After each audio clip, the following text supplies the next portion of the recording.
Good morning. Ukraine's president has warned Russia to expect a day of judgment instead of forgiveness. Delivering his nightly address to the Ukrainian people, he said that hundreds of missiles had hit Ukraine, creating suffering for thousands. The casualties included a mum and her 2 young children killed in mortar fire as they tried to flee from Irpin near Kyiv. As the shelling of civilian areas intensifies, people are desperate to escape, as you can imagine. Taking you through the latest developments. According to the Ministry of Defence, Russian ground forces have made minimal advances over the weekend, and it's highly unlikely that they'll have achieved their planned objectives. Over the last 24 hours, Russia has conducted more air and artillery strikes on military and civilian targets in Ukrainian cities. Russia's defence ministry says humanitarian corridors will be opened this morning to allow civilians to escape from Kyiv, Mariupol, Kharkiv and Sumy. More than 10,000 people have applied for the UK's family visa scheme since Sunday here in the UK. Around 50 have been granted visas so far. Sally Lockwood has our first report. A new week brings no fresh start, no end to this suffering, just another challenge of survival. Kharkiv faced more bombardment overnight. Russian forces stepped up heavy shelling in cities across the country. President Zelensky has expressed anger at what he called silence from Western leaders, as Russia said its strikes would continue. We will not forgive the shooting of unarmed people, the destruction of our infrastructure. We will not forgive hundreds and hundreds of victims, thousands and thousands of sufferings. Instead of forgiveness, there will be a day of judgment. Tough words and harsh sanctions have done nothing to deter Vladimir Putin. In a phone call with his Turkish counterpart, the Russian president said the fighting would continue until Moscow's demands are met. And so the inhumanity continues too. Efforts to evacuate 200,000 people from the port city of Mariupol have failed for a second day. Most people here sleeping underground after a week of almost constant shelling. 1.5 million people have now fled the country in just 12 days. Brave souls fleeing for their lives, like this 11-year-old who travelled by train to Slovakia on his own. Arriving with a small bag and a telephone number written on his hand, his mother has thanked Slovakian authorities. There's a nuclear power plant next to my town, which the Russians are shooting at. It was on fire. I can't leave my mother. She can't move independently. So I sent my son alone on a train towards the Slovak border. There he met people with a big heart. Your small country has people with big hearts. Please save our Ukrainian children and give them a safe haven. The world is watching this war unfold in horror. With a third round of talks between Russia and Ukraine expected later, the need for a breakthrough grows ever urgent. Sally Lockwood, Sky News. Speak to the Minister in just a moment, but first let's bring in Alistair. He's in Siret on the Romanian border with Ukraine. It's just heartbreaking. Alistair, what have you been seeing over the last few hours? Oh, yeah. I mean, the images are utterly heartbreaking to watch them day in, day out, particularly of mothers and children, obviously the husbands left behind. So it is women and children, the vast majority, who are fleeing Ukraine, and they are doing so in incredibly difficult and challenging circumstances. This ceasefire has just come into force. We will see how long it lasts. A couple of issues. Firstly, some of the humanitarian corridors, we understand, are into Russian territory. So will people really want to flee basically into the arms of their attackers? Secondly, after 2 attempts over the weekend, both didn't work. Will Russia keep its promise this time and allow the ceasefire and the evacuation of civilians to go ahead? And thirdly, there is a fear that the Russians might be using these ceasefires as a way of suggesting that they are, having a humanitarian agenda, when in fact what we're seeing on the ground is far from it. And they might also use the ceasefires to restock, regroup, resupply after what has been a stuttering advance in recent days. OK, Alistair, thank you. OK, we will be talking in more detail about that throughout the course of the morning, as you can imagine. But first, let's bring in the Europe Minister, James Cleverly. Mr Cleverly, thank you for joining us on the programme this morning. Humanitarian corridors, refugees being bombed as they try to flee. How can we help? Well, we see these images, and of course everybody wants to help in whatever way they can. And we've seen a huge generosity of the British people in collecting things like nappies and food and medical supplies, which are being shipped out to Poland and the Ukrainian border. The government announced, of course, our own humanitarian aid package, 100 million in economic support, over 120 million in direct humanitarian support. And we have, of course, also announced the fact that we will be opening 2 schemes by which Ukrainians can come to the UK, the Family Reconciliation Scheme and also a broader humanitarian scheme. Because we want, we'll come to that. We also want to help Ukrainians in that way as well. Yeah. Under what circumstances would we consider, given that we've seen babes in arms being murdered and their mothers as well as they try to flee, under what circumstances would we consider a no-fly zone so the Russians can't do that? Well, this has been discussed at length, and both the Secretary-General of NATO, the Prime Minister and others have said that we've got to understand what a no-fly zone means. It would mean that not only would there be Russian aircraft prevented from flying, but also Ukrainian aircraft prevented from flying. And in order to bring a no-fly zone in, it would need to be enforced, and that would almost inevitably mean that we would be engaged directly with Russian aircraft and dragged into this conflict directly, which we've said is not appropriate for NATO. But we are continuing to provide defensive military equipment support to the Ukrainian armed forces. We've seen that be incredibly effective. Those NLAWs, those anti-tank missiles that we have provided and the training that we've given over the years have proven to be really, really effective. But the Secretary-General of NATO and others have made it clear that we must not be engaged directly in this conflict. OK. If refugees do manage to get as far as Calais, why aren't we making it easier for them to get into the UK? Well, we are. We have made it absolutely clear that we will be supportive of refugees. At the moment, of course, the vast majority of refugees are in the countries neighbouring Ukraine, and we are providing humanitarian support to those refugees via those host nation countries, because that's where the problem is at the moment. Most of these people, of course, want to get back to their own homes as quickly as possible. We have made it clear that, of course, we will be generous and open-hearted, as you would expect, to Ukrainians seeking to come here to the UK. Okay. And we have those 2 routes. We have those 2 routes open. Oh, yeah. OK. Let me play this to you then, given what you've just said. The French people let me through. They let me through. But then you come to the UK border in Calais. And they said, I'm sorry, you can't get on a ferry. We'll escort you back up to the office. So we're not making it easy at all, are we?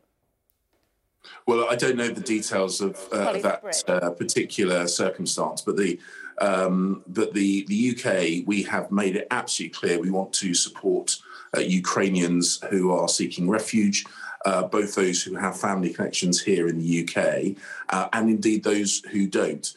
And over the last 10 days or so, we have seen huge numbers of people leaving Ukraine, fleeing from the conflict. We will, as I say, support them in the places where they currently are, which is typically in the countries bordering Ukraine. But we will, of course, also welcome Ukrainians here to the UK. As I say, Mr. Cleverly, but 13,500 people, we've only got a limited amount of time, Mr. Cleverly. 13,500 people have applied to come to the UK, visa applications so far. One can only imagine how difficult it is to do that in a war zone. They have. We've allowed 50 to be granted. That's not acceptable. Well, you've got to remember that this situation has occurred only over the last couple of days. 1.5 million people have gone into Poland. This situation has only occurred in the last couple of days. Of course, the vast majority of people have just crossed the border into the neighbouring countries.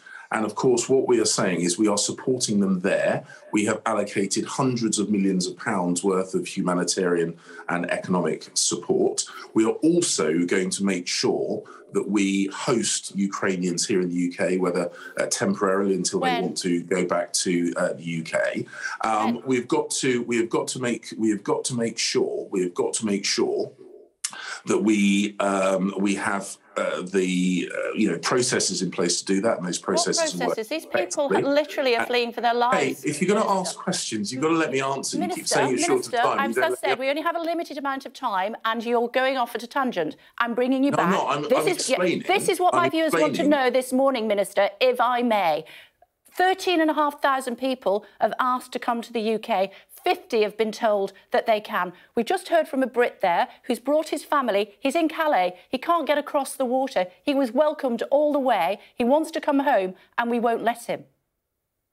Well, as I say, I don't have details of that. If you pass me the details of that individual case, I'll make sure that we look at that. But we have processes in place whereby people with family here in the UK, and indeed those without family in the UK, can come to the UK. You say that only small numbers have come thus far, and I would remind you that the process has only just started, and the vast majority of people are physically still in the countries neighbouring neighbouring Ukraine. That is where we are providing the support initially, because that's where the problem currently is. We want to help these people, whether they be in Bulgaria, Slovakia, Poland, where a large number of people are, but also we want to help them when they come to the UK. And we have two routes: family reconciliation route and a route for people that don't have family. Both I think we can agree that 50 people out of 13,500 have been allowed in so far. Those are well, and facts. That number will, of Let me course, talk grow. to you, if I may, because we only have a limited amount of time, as I said. The conversation, Minister, if I may, that number will, of course, grow. Minister, if I may. If you're going to ask me a question, let me answer it. I've asked you several times, and we've gone around the houses on that one. The conversation between the two leaders, both our leader and the leader of Ukraine, we have agreed that we'll send further defensive equipment. What does that actually involve? Will it include fighter jets? No, we've already said we are not going to engage in no-fly zone. We have seen the equipment that has been incredibly effective, those NLAWs, those anti-tank missile systems, and other equipment which were probably best not discussed on the television. But the point is that we have continued to do what we have done over years, which is support the Ukrainians in their defence. The feedback that we have from them about that has been really heartening. They value that equipment that we have supplied them. It's made a real difference, and we will continue, as part of the Prime Minister's 6-point plan, we will continue to help the Ukrainians defend themselves against this illegal and completely unjustified attack. The Economic Crime Bill in Parliament today. Labour's tabled an amendment to shorten the enforcement to 28 days. I believe presently it's looking like something like 6 months. Is that something that the government will consider? Well, obviously, we are working cross-party to make sure this is as effective as possible. I have to say, in my conversations with the Labour front bench, they have been incredibly pragmatic in their desire to make sure this is effective as possible. Obviously, we'll see what happens with regard to the amendments. I'm sure there'll be others tabled as well. But the ultimate goal is to make sure that the sanctions that we've already put in place, which are incredibly effective and have had real impact on Russian oligarchs and indeed the Russian economy, are made even stronger still. And we welcome cross-party support in that. The Prime Minister said 275 individuals have been sanctioned, 100 individuals last week alone. Looking at a fact checker, our figures are suggesting that is 15. Which of those figures is correct? Well, your figures are wrong. OK. Why is the Prime Minister's figures correct? 100 individuals, are you sure? Well, we have targeted. Sorry? That's what he said in Parliament, didn't he? Well, as I say, the figures you put forward, I don't recognise those figures at all. We've had a very wide-ranging number, over 200 individuals and entities, over 250 billion pounds worth of Russian economic activity curtailed. over 3 million Russian companies now longer able to raise finance on the London market. So the fact that Vladimir Putin singled us out for criticism is a badge of honour, and I think that we will see that strengthen even further still. Okay, unfortunately, I do have to go. I told your studio that I have to be clear for another interview I have at 7:20, so I'm afraid I'm going to have to go now. I'm sure. Thank you. Thank you.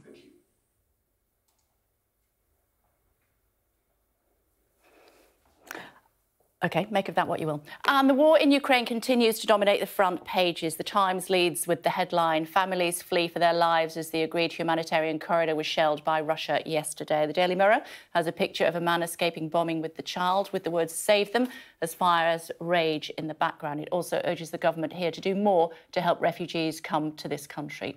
Daily Telegraph leads on the Prime Minister condemning Vladimir Putin's actions as barbaric after civilians attempting to flee the invasion of Ukraine were killed by Russian shells.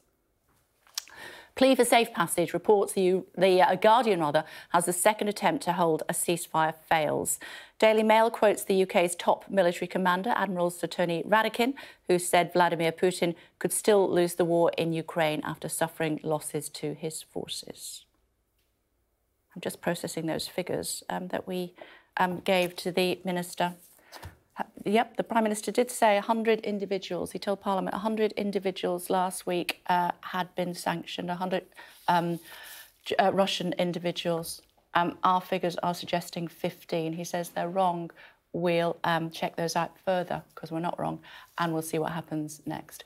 Coming up on the programme, joined by Lord Dannatt, former head of the British Army and patron of the charity Hope for Homes, about the impact of war on orphans. We'll speak to the mayor of Mykolaiv, as Russian forces push to take the key Black Sea port city. And we meet a Brit who's come out of retirement to join the Ukrainian war effort. We'll also be looking in more detail at the suggestions by the government that they're doing absolutely everything that they can to help refugees come to the UK if they wanted to. The latest figures I was just sharing with you on that, 13,500 have started a visa application. 50 have been granted, but we are doing everything we can. Just a reminder that Poland have taken 1 million refugees so far, people going to the borders, holding up signs saying, "We've got room, come and stay with us." A Brit trapped at the border in Calais with his family of 4 couldn't get across the border. United Nations says Russia's invasion of Ukraine has created the fastest growing refugee crisis since the Second World War. More than 1.5 million people have fled to neighbouring countries so far, including Romania. Ali is there for us this morning. The Minister was having none of it this morning. Ali, what are the countries bordering Ukraine doing amidst the snow there? A lot. I mean, they are doing a lot. When the refugees come over the border, they are welcomed immediately by normally members of the fire brigade or policemen who help them carry their luggage. They wheel their bags, they take heavy bags, they put them over their shoulders, they pick up some of the younger children, and they then take them sort of through various stages of giving them some hot food, making sure they're OK, making sure they're medically OK, and then dispersing them either where they want to go, because some people do arrive with a plan. They might have relatives elsewhere in Europe that they want to get to, so they'll be helped to train stations or to airports, for example. Or if they don't have a plan, and I think probably most don't because they were never intending to flee their country in this way, then they are looked after either in private houses around the area. We were in a hotel yesterday in a wedding hall that has just been converted into sort of a vast sea of mattresses where people can come, they can have some sleep. Some of the local teachers are there to entertain the children and look after them as well and take their minds off what they've seen. And you know, they cannot be doing more for the refugees that are coming over the border. A word to a lot of people in Britain. I mean, certainly from our reports, a lot of people have been in contact asking what they can do. Can they pay for flights? Can they give people jobs? Can they give people a place to stay? So you do get this sense very, very quickly of solidarity across Europe. There are millions of people coming in, and the stream is just continuing. I can only think that it will go on and get more and more as the war and the conflict spreads throughout Ukraine. But there is no suggestion here that the generosity, the kindness that people are showing is going to abate in any way. They know that more and more people are going to come, and they're just going to do whatever they need to do in order to look after them and make sure everybody's fine. Yeah, and what sort of aid are they getting from the rest of Europe, those to be able to help people as they cross the border?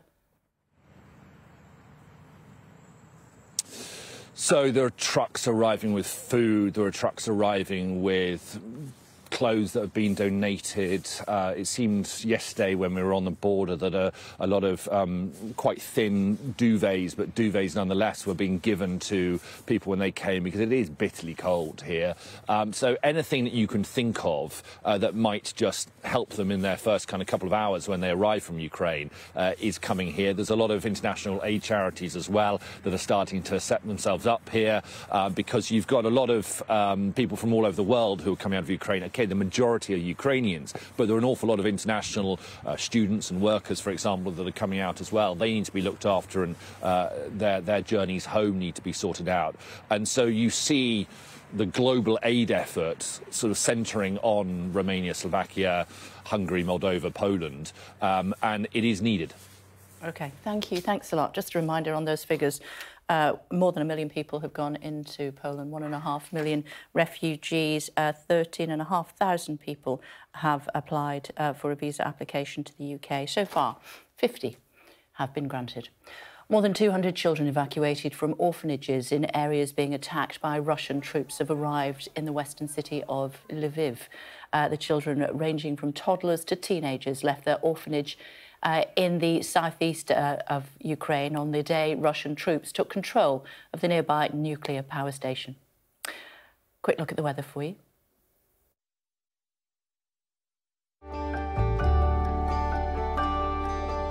Look forward to brighter skies. The weather, sponsored by Qatar Airways.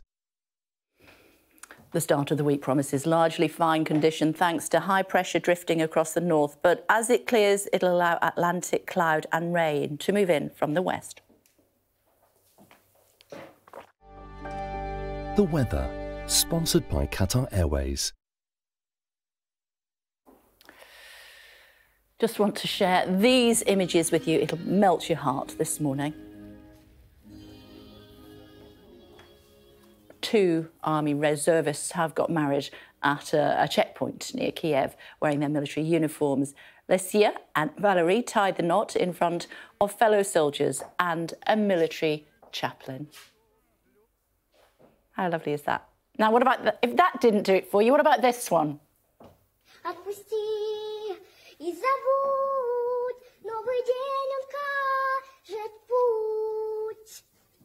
Bravo, bravo!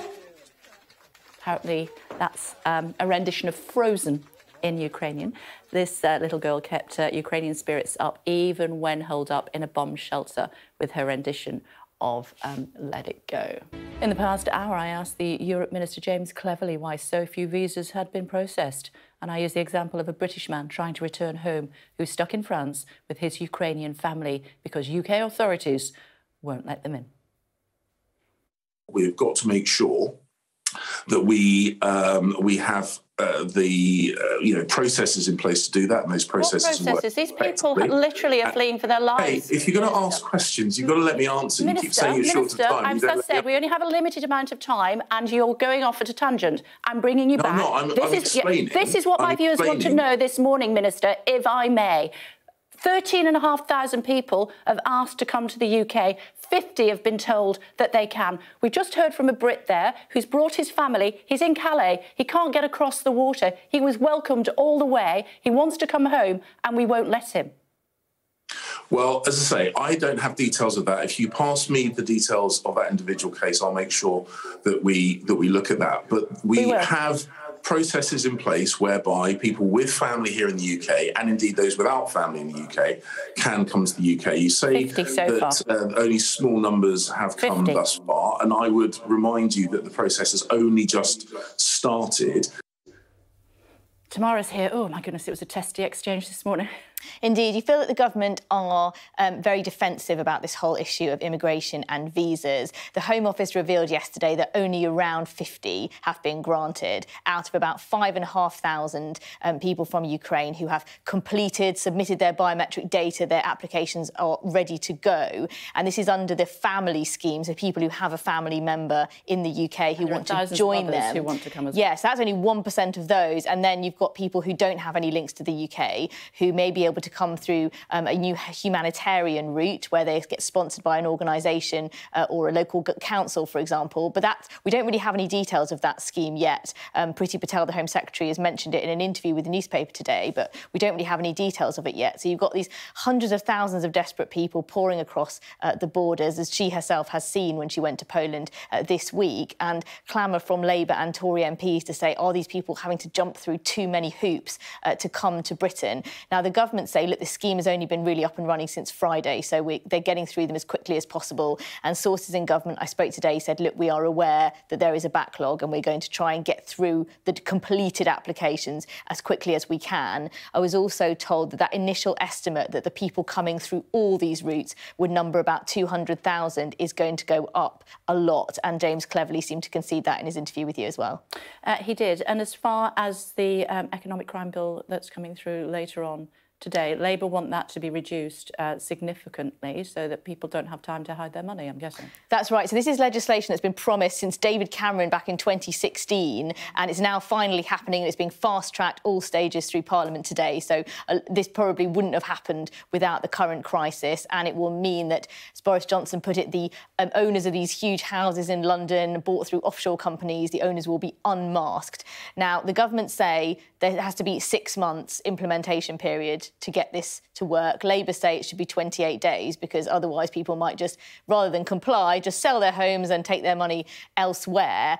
Now, the government say that they see that and they've already reduced it from 18 months to 6, but you've got to be realistic about how long the processes take. I mean, the process of selling a house in general can often take longer than 6 months, so they say they're speeding through it as quickly as possible. I think they'll be wanting to take a sense of how many Tory MPs might vote for Labour's proposal before they give any ground on that one. And the PM, finally, just to clarify, saying 100 entities have been sanctioned last week. The fact checks that I've been looking at are suggesting it's nearer to 15. Which one's right? So this is the Prime Minister meant to say 100 individuals and entities because it is the government had announced they were going to sanction 100 companies and people, but the number of actual individual oligarchs is still quite small, as you say, because the government say that while they've got a hit list, which we haven't seen, they need to make sure that each individual case is watertight, because if anyone challenged it in the courts and won, that would be a bit of a propaganda coup for the Russian side. So they want to make sure before they take a super-rich billionaire with lots of properties in the UK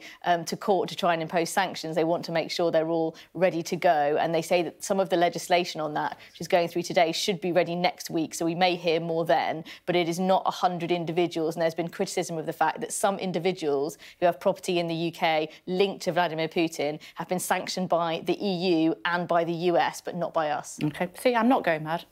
Thank you. I'll see you at 9 o'clock for tomorrow's tape. Look forward to it. Thank you. Now, Sky News has spoken to families fleeing their homes in the town of Irpin, just outside Kyiv, which has endured sustained shelling. Some claimed Russian forces are targeting schools and hospitals there and that children have been killed in the conflict. From Irpin, our special correspondent Alex Crawford reports. They were running for their lives, frantically trying to keep their families together amid the mayhem and gunfire, desperately handing over their toddlers to soldiers and strangers, scrambling to get away from the firing and shelling, even as they fled. Many have spent days under fire, trapped in their homes until they realised it was run or die, with the Russians getting closer. And the soldiers in my city, Russian soldiers. And we're killing people. Irpin, on the outskirts of the capital, is being relentlessly shelled. And there's no escape, not even for the civilians you can see at the top of your picture, running with their cases to get away.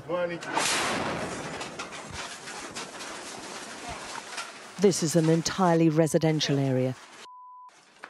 2 children and their mother were killed outright. But this area's filled with families, utterly powerless against this attacking army. The bombed bridge connecting Irpin with Kyiv is now a target for the Russian troops. And those trying to escape came under fire several times. The Ukrainian soldiers tried to shoot down drones, pinpointing the positions of the fleeing families. Those rushing to get out are the most vulnerable, who felt too nervous to try to escape until now, when there was no other option. But this route, used by hundreds 24 hours earlier, is now desperately dangerous. And the attackers are showing no mercy. The stream of people fleeing are traumatized, but many are also angry and full of despair. Putin's a war criminal, she says, the Antichrist. You've been waiting for him, now you've got him. There is incredible heartache and fear, but also an astonishing defiance about these people. Alex Crawford, Sky News in Irpin. The Ukrainian government has said the southern city of Mykolaiv is one of the areas to come under heavy shelling in the latest wave of missile strikes. The city's mayor is Alexander Stankovic, and he is joining us now. Hello to you. Thank you so much for taking the time to join us this morning. What's happened overnight where you are? Hello, studio. Today at 5 a.m. We were bombed by Russian troops. Almost all bombs fell on the city civilian buildings, houses of the people, and we had a lot of bombs fallen and unexploded. Almost 40 bombs fell down and had not unexploded. All the bombs were this cluster bomb, cassette bombs, or how they call it. It's the big bomb which divides on small bombs and then explodes and kill civilian and people. So it's not about fight with military troops, but more with civilian. And today we are fighting with fire on those buildings, starting from the morning. And we still have no confirmation about dead people because we were prepared for this bombing and people were in special places, but about 60 people injured. So, yes, this morning was like, wake-up call was with the bombs. I wonder if I could just check with you there, Mr. Mayor, because I was under the maybe misapprehension that cluster bombs have been banned. So are you saying that cluster bombs are being dropped on your city this morning? Sure, right. We have the confirmation. We have those bombs in my Facebook. I made a photo of this type of bombs, the small bomb, what left from it. And yeah, they for sure they use these cluster bombs. So these bombs that are banned under international law are being dropped on your city by Russian military this morning? Sure. There is no another way that we saw that with that bombs we have confirmation. Moreover, a lot of different journalists from different countries made photos of these bombs. Moreover, they bombed also our zoo. So no military objects there in our zoo. So now our zoo is the best zoo in Ukraine. We're the best zoo in Ukraine, and we have now problems there. And people, we do special corridors, and people go out of the city right now, moving to Odessa. This is the only way for us to escape, to evacuate people, because they gather the troops around the city from Kherson to Kropivnitsky. So almost, let's say, 3/4 of circle is closed by their troops. Are they honouring that humanitarian corridor, Mr. Mayor? No, so we don't have any corridors right now because we have a free road to Odessa. So we haven't created any corridors until we have this way to escape the city. But the Kherson, the city near us, for about 50 kilometers from us, they are closed and they don't have a green corridor. Russian troops don't give them a corridor. We even can't give them the medicine, the food, and they are really closed. So they propose them their help, Russian medicine, Russian food.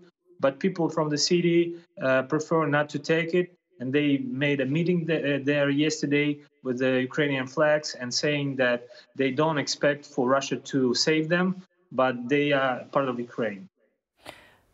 Mr. Mayor, can the Ukrainian people understand why NATO countries can't get involved with a no-fly zone?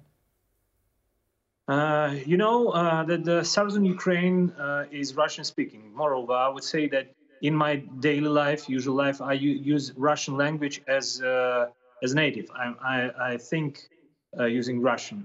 So a lot of people were, kind of in love with Russia because they loved Soviet Union. A lot of things, good things made in our city were made while Soviet Union existence. But I think no one,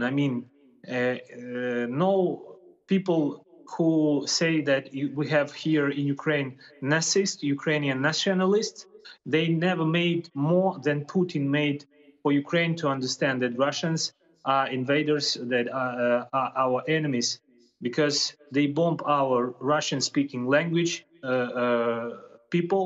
And I think people woke up after so many years of independence in Ukraine. Just before I let you go, Mr. Mayor, did you ever expect in your lifetime to be in a position where Russia invaded your country? To be honest, I became mayor in 2016, and before that I was IT entrepreneur, so I was a programmer, and I had a company. And I think everyone in the world understands that there is nothing good in war, and we never expected the war to come to our country. But now we are in this situation, we are in conditions of war. A lot of people are really, frustrated. They don't know what to do, where to run. And right now I'm talking to you and I hear the bombs in our city. So no one expected. We heard the information from special services of the United States and UK that Putin plans to invade Ukraine to go to us with war, but we never believed in that. Right now we have more, we have all the evidences of this war. So, and you see, the world is seeing, and we expect the help. As for Nikolaev, we really need hamlets, and we need vests for our territorial defense troops, and we're also gathering the food for long-term that can be long-term stored. I understand. You're so brave, and the people of Ukraine are being so brave, and be safe in the knowledge that the British people wish that they could do more and are raising as much money as they possibly can to try to help your people. Hopefully this bloody war will not continue for too much longer. Thank you so much for taking the time to join us this morning. Thank you. Thank you. Let's bring in General Lord Richard Dannett, former Chief of the General Staff, talking to us about children's charities. But if I could start, please, Lord Dannett, good morning to you. Dropping cluster bombs on residential areas, surely that's against any international law that you can think of? It's certainly against any international decency that you can think of. Now, there is an international treaty that bans cluster weapons, but the sad news here is that Russia has not signed that international treaty. So Vladimir Putin and his generals don't feel bound by the ban on cluster weapons. That's part of the tragedy. What's your assessment of the situation on the ground at the moment there? Well, what we continue to see is the stalling of the military manoeuvres, if you like, that were designed ultimately to knock out the capital, Kyiv. Yes, they are achieving some success in the south in trying to isolate Ukraine from the freshwater ports. But what we're seeing, and this is the absolute tragedy, is that towns are being surrounded and the really appalling scheme of maneuver is being put in place whereby the city centres are being shelled, civilians are being killed in large numbers. And as you know, Kay, one of the reasons why I wanted to talk this morning is amongst the biggest sufferers here are children, and particularly children who are not with their own families. This war has exposed a fragility in Ukrainian society, which has continued to focus on children being in orphanages. Believe it or not, there are over 700 orphanages in Ukraine. That's actually more orphanages than we've got hospitals in the United Kingdom. And 100,000 children, more than 100,000 children are in those orphanages. And of course, they're at huge risk at the present time. And it has relied on charities to help, in particular, Hope and Homes for Children, which was a charity bred by Colonel Mark Cook in the terrible days of the Bosnian War 30 years ago. And Hope and Homes for Children have had a real heart for these children as they are being extracted from places of danger to places of safety. And I really hope that amongst many of the pressures that are tugging on Sky News viewers' hearts at the present moment, some particular thought can be given to children in danger, and possibly some donations find their way to Hope and Homes for Children, who have got teams out there trying to look after these children and protect them. It's one of the unsung parts of the tragedy of all this, that this awful technique that the Russians are using of shelling civilians, it's children not with their families who are suffering hugely. And these little ones are in orphanages, not with their families, as you say, and the people, I'm guessing, that were looking after them, torn because they have to decide whether to stay to look after those children or to flee with their own children. Well, that's part of the tragedy. I mean, there are some fantastic workers I know and have seen reports that are staying with the children in their care, but when they've got their own children, their own families, and the terror is rising to huge heights, those staff can't be blamed for wanting to prioritise their own families. And then that leaves the children in care, in institutions, in orphanages, really to fend for themselves. And one just hopes that one positive that might come out of this is a change in Ukrainian society. If you remember when Ceausescu was deposed in Romania, there was the most awful scandal exposed of the number of orphanages in Romania. Well, that has changed. Their policy has changed. There are very few orphanages in Romania now, but actually Ukraine hasn't gone down that track. There are still, as I say, over 700 orphanages in Ukraine. One hopes that might change over time and that this war will expose the danger of putting children into orphanages, institutions like that. Much better to try and get them into foster families and to families who will love them and care for them and look after them. And then when something awful like this happens, those children will be removed with their own children to places of safety. So, top marks to Mark Cook and Hope and Homes for Children. They've been battering away in war zones for the last 30 years. And this has really brought the importance of their work home. And I just hope that Sky News viewers will find it in their hearts, put their hand in their pocket, go online to Hope and Homes and donate towards this really, really important work. And the website is Hope and Homes for Children. Yep, just put in Hope and Homes and you'll find it. It's a very good website.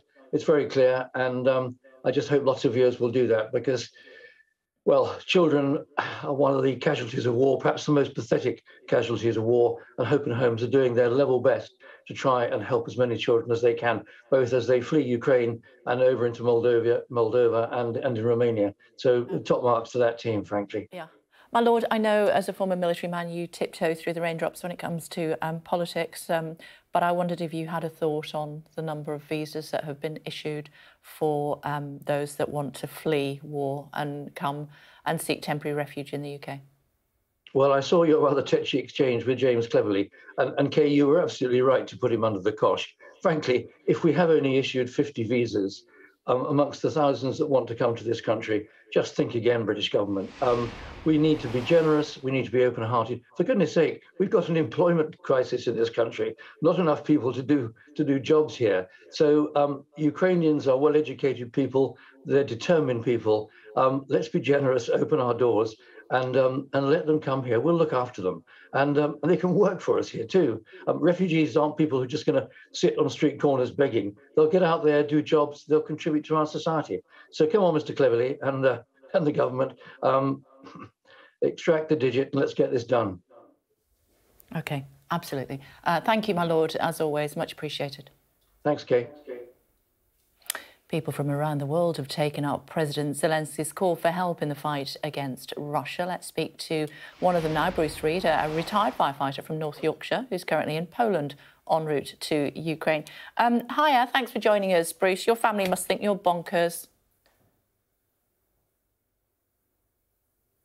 Can you hear me? Oh, I think we might have just lost him. That's such a shame. Can you hear me now, Bruce? Nope. We'll go back to Bruce in just a second. We're also going to be bringing for you in just a few moments what Labour thinks about what the government will be doing as far as an economic crime bill is concerned. The government want that in place within 6 months. Labour is saying that should be in place within 28 days. They're going to be discussing that in the House of Commons later on today, and we'll be discussing it with Labour at the top of the next hour. Before that, though, have a look at... should we see if we can get Bruce? Hi, Bruce. Hello, good morning. Ah, there you are. Sorry about that, Bruce, but obviously you are in a very tricky environment there at the moment. I was just started off by saying your family must think you're absolutely bonkers. Not just my family, just about everybody that I know thinks I am, yes. Why are you doing this, Bruce? I mean, like a lot of people, you see, hear what's going on, and I think everybody would probably think, is there something that I can do? I went through the same thought process, and obviously I know that I've recently retired from the fire service, so perhaps that I could put that to some use if it would make some good. So I made some inquiries into the Ukrainian embassy to see if they would need my services as a firefighter, a recently retired firefighter. That's the only reason why I've come here. I don't want to take up have a crash course in the use of an AK-47, but if I can get to a fire station in the Ukraine and help them, then I might be doing my bit. Have you been given your orders yet? Do you know what's expected of you? No, there was a bit of a mix-up in getting here last night. We got here a little bit later than what we expected, and I had to spend the night in a hotel foyer. I'm still in the foyer now. I'm waiting for the instructions. Hopefully by lunchtime or early afternoon, I'll be a bit clearer as to what's expected of me. And how long are you planning to stay in Ukraine once you get there, Bruce? Good question. I don't know. I've just said that I will play it by ear, and as long as I feel that I'm doing some good and I can stay, I'll stay. But at any point, that I know that I need to get back to my family because I've put them under an awful lot of pressure. It's I've got to think of them as well. So it's not just about me. You're a braver human than I am, Bruce, and well done you for doing this. Do keep in touch with us, won't you, as best you can, and let us know what it's like when you're there, and if at any stage you just want to come on the telly and tell us what's going on, we very much appreciate you taking the time. OK, thank you. Thank you. Keep safe. Thank you. Just want to bring you these pictures of a youngster singing. I think in the last couple of days, here she is.